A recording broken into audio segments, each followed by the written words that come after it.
सुकुम्बासी बस्ती खाली गर्ने बारे प्रधानमन्त्री बालेन्द्र शाहले सार्वजनिक गरे आफ्नो धारणा। भन्छन् हामीले बाचा बिर्सिएका छैनौं, सुकुम्बासी र अतिक्रमणकारी छुट्याउँछौं। प्रधानमन्त्री बालेन्द्र शाहले भने ढुक्क हुनु, सुकुम्बासीलाई चाँडै जग्गा वितरण गर्छौं। सुकुम्बासी बस्ती खाली गर्ने सरकारको योजनामा सुरक्षित आश्रयस्थल पुर्याउने, खानपानको व्यवस्था गर्ने। सरकारले भनौं सुकुम्बासी बस्ती खाली गर्दा बल प्रयोग गर्नु हुँदैन। सुकुम्बासी स्थानान्तरण प्रक्रियामा खाना र बासको जिम्मा महानगरको संघ सरकारले स्वास्थ्य टिम खटाउने। सुकुम्बासी बस्ती हटाए लगत्तै नयाँ पूर्वाधार निर्माण गर्ने सरकारको निर्णय। सरकार सुकुम्बासीको विषयलाई राजनैतिक मुद्दा बनाउँदैन, अनुरोध गरेर सुकुम्बासीलाई सुरक्षित ठाउँमा स्थानान्तरण गर्छौं भन्छन् सरकारका प्रवक्ता सस्मित पोखरेल। नेपाल धितोपत्र बोर्ड र नेपाल बीमा प्राधिकरणको अध्यक्ष नियुक्तिका लागि नाम सिफारिस गर्न समिति गठन। काठमाडौँ अदालतले उद्योगी शेखर गोल्छा विरुद्ध अनुसन्धानका लागि 4 दिनको म्याद थप गर्यो। निजामती विधिको मस्यौदा तयार, कर्मचारी ट्रेड युनियन नरहने। नेपाल प्रहरीले भनौं टाटा बाटाले सुकुम्बासीको पहिचान दुरुपयोग गरिदिए। संघीय निजामती विधि, कर्मचारीको उमेरहद 60 वर्ष प्रस्तावित, अन्य के छ नयाँ व्यवस्था हेर्नुहोस् आजको समाचारमा। कस्तो अवस्थामा छ रानीवनमा सुकुम्बासीका लागि बनाइएको भवन हेर्नुहोस् आजको समाचारमा। तनहुमा बस दुर्घटना हुँदा 2 जनाको ज्यान गयो, 27 जना घाइतेलाई पोखराको मणिपाल हस्पिटल रिफर। काठमाडौँको साँखुमा लागु औषध कारोबारी सुनाउने क्रममा प्रहरीको ब्युरोले चलायो गोली। अर्थ मन्त्रालयको चासोपछि नेप्सेले फिर्ता बोलायो CDSCO। सिन्धुली हिरासतमा व्यक्ति मृत्यु प्रकरणमा DIG आचार्यको समेत जगतमा छानबिन समिति गठन। सुकुम्बासी मोर्चाका अध्यक्ष नारायण परियारको काठमाडौँमा 3 तले घर। उशृङ्खल र अराजक गतिविधि गर्नेमाथि कारबाही गर्ने नेपाली सेनाको चेतावनी। निर्माण सामग्री उपलब्धता हटाउन सहज बनाउन स्थानीय तहलाई केन्द्र सरकारको अनुरोध। विपिन जोशीको परिवारलाई 10 लाख सहयोग उपलब्ध गराउने सरकारको निर्णय। मानव अधिकार आयोगले भनौं वास्तविक सुकुम्बासी पहिचान गरी व्यवस्थापन गर।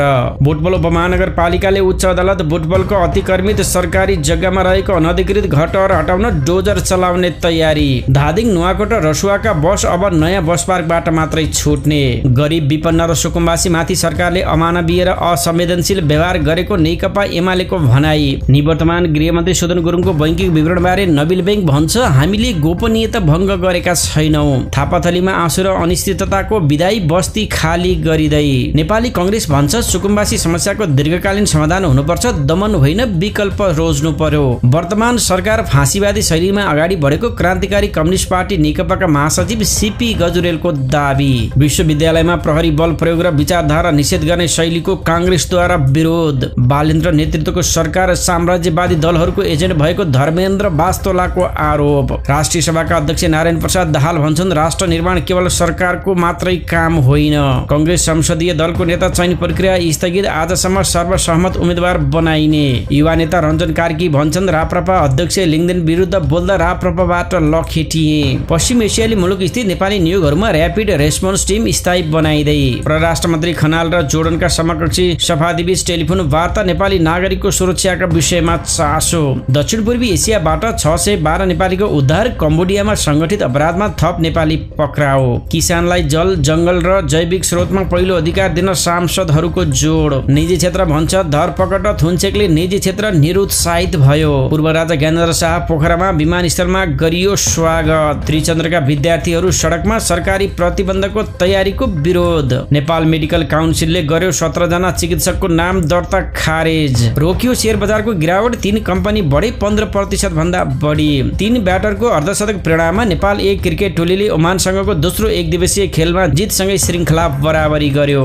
एसियन बीच गेम्स वर्षाका कारण नेपाल र बंगलादेश बीचको खेल स्थगित। पश्चिम एसियामा आइपुग्यो तेस्रो अमेरिकी विमान वाहक युद्धपोत। अमेरिकी गोल्ड कार्ड भिजा कार्यक्रम अन्तर्गत अहिलेसम्म 1 जनालाई मात्र भिजा। राष्ट्रसङ्घद्वारा विपक्षी द्वन्द्वको बीचमा बढ्दो बारुदी सुरुङको खतराको चेतावनी जारी। इरानद्वारा मित्र राष्ट्रलाई होर्मुजमा शुल्क छुट, रुस पनि समावेश। लेबनान र इजरायल बीचको युद्धविराम 3 हप्ता लम्ब्याउने अमेरिकी राष्ट्रपति ट्रम्पको घोषणा। EIमा खर्च बढेसँगै 8000 कर्मचारीलाई कामबाट निकाल्दैछ मेटा। र स्वास्थ्यसँग सम्बन्धित जानकारीमा फ्रिजमा राख्दा किन कालो हुन्छ पिठो लगायत देश विदेशका 35 महत्त्वपूर्ण समाचारहरूको विवरण लिएर आएका छौँ। हाम्रो भिडियो सामग्रीहरू अन्तिमसम्म हेरिदिनुहोला।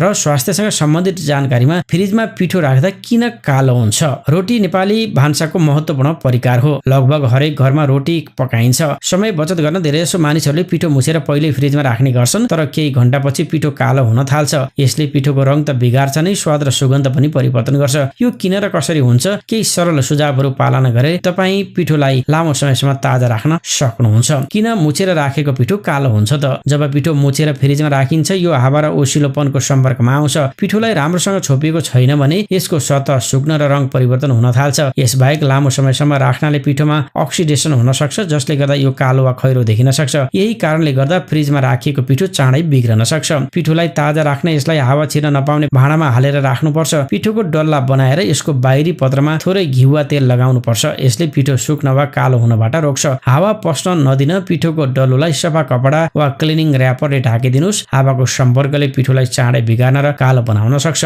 पिठो मुछ्दा गर्न हुन्न यस्ता गल्तीहरू। पिठो मुछ्दा धेरै पानी प्रयोग नगर्नुहोस् वा धेरै कडा नपार्नुहोस्। मनतातो पानीले मुछ्दा रोटीहरू नरम हुन्छन्। पिठो मुछ्दा थोरै थोरै गरेर पानी राख्नुपर्छ। एकैचोटि धेरै पानी थप्दा पिठो बिग्रन सक्छ। पिठो राम्रोसँग मुछ्नु महत्त्वपूर्ण छ। 5-10 मिनेटसम्म पिठो मुछ्दा रोटीहरू नरम हुन्छन्। नरम र स्वादिष्ट रोटी बनाउन चाहनुहुन्छ भने साधारणतया निम्न कुराहरूमा ख्याल राख्न आवश्यक छ। पिठो राख्न हावा नछिर्ने कन्टेनर प्रयोग गर्नुहोस्। स्टिल गिलास वा फुड ग्रेड प्लास्टिक कन्टेनरमा पिठो राख्न सकिन्छ। यसले हावा र ओसिलोपनलाई छिर्न दिँदैन। मुछेको पिठोलाई सधैँ फ्रिजमा राख्नुहोस्। यसो गर्दा लामो समयसम्म पिठो ताजा रहन्छ। मुछेको पिठोलाई 24 घण्टाभित्र प्रयोग गर्ने प्रयास गर्नुहोस्। यदि पिठोबाट नराम्रो गन्ध आउन लागेको छ भने, रङ उल्लेखनीय रूपमा परिवर्तन भएको छ वा चिपचिपे बनेको छ भने यसलाई प्रयोग गर्नु हुँदैन। पिठो सधैँ ताजा रहोस् भन्ने चाहनुहुन्छ भने थोरै मात्रामा मुछ्नुहोस् अनि समयमै प्रयोग गर्नुहोस्।